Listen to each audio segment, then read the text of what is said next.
Hello all, இது டே 1 of 100 days trading challenger. இந்த 100 days trading சேலஞ்சை பற்றி ஒரு இன்ட்ரடக்ஷன் வீடியோ போட்டிருப்பேன். நீங்கள் யாராவது பார்க்கல அப்படின்னா போய் செக் பண்ணி பாருங்கள். இப்போது நேற்று 19th ஆகஸ்ட் நான் எடுத்த ட்ரேடை பற்றி எக்ஸ்பிளைன் பண்ணுறேன். So let's get into the video. So இப்போ பார்த்தீங்கன்னா நேற்று 19th ஆகஸ்ட் என்னோட என்ட்ரி பாயிண்ட் எக்ஸாக்டாக 10:50 அந்த இடத்துல என்ட்ரி பாயிண்ட் எடுத்தேன்.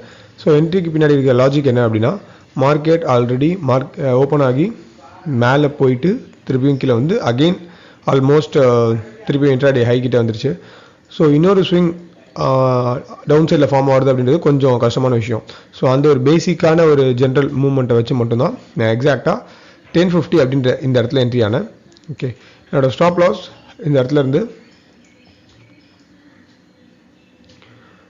14 பாயிண்ட்ஸ் டு 15 பாயிண்ட்ஸ் ஸ்டாப் லாஸாக வச்சுருந்தேன். என்னோட எக்ஸிட் பாயிண்ட் எக்ஸாக்டாக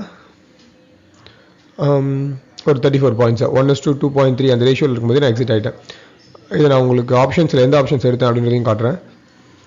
எக்ஸாக்டாக நான் எடுத்தது வந்து நேற்று 24,900 கால் ஆப்ஷன்ஸ் தான். என்னோட என்ட்ரி பாயிண்ட் அரௌண்ட் 105 அந்த ருபீஸ் கிட்ட 105 பாயிண்ட்ஸ் 105 ருபீஸ் கிட்ட. எக்ஸிட் பாயிண்ட் வந்து 126 இதுதான். ஸோ 1:2.5 இதுதான் நேற்று நான் எடுத்த ப்ராஃபிட்டு. ஓகே, 6,480 என்னோட டே 1 ப்ராஃபிட். ஓகே, ஸோ இது வந்து ரொம்ப ஒரு சிம்பிள் லாஜிக் தான் நேற்று எடுத்தது ஆஸ் ஏ மென்ஷன்டா. ஓகே, மார்க்கெட் வந்து ஆல்ரெடி ஒரு 2 விதமான மூவ்மெண்ட்ஸ் கொடுத்துருச்சு அப்படின்றதுனால 3வது ஸ்விங்கில் நான் என்ட்ரி பாயிண்ட் எடுத்துட்டேன். ஸோ ஃபைனலாக இதான் நேற்று நான் அடுத்த ட்ரேடை பற்றின அப்டேட். உங்களுக்கு ஏதாவது டவுட் வந்துச்சு அப்படின்னா கீழே கமெண்ட் செக்ஷனில் கேளுங்க. என்னால் முடிஞ்ச அளவுக்கு நான் ரிப்ளை பண்ணுறேன். அப்படி இல்லை அப்படின்னா என்னோட வாட்ஸ்அப் நம்பர் கீழே கொடுத்துருக்கேன், அதில் கூட டெக்ஸ்ட் பண்ணுங்கள்.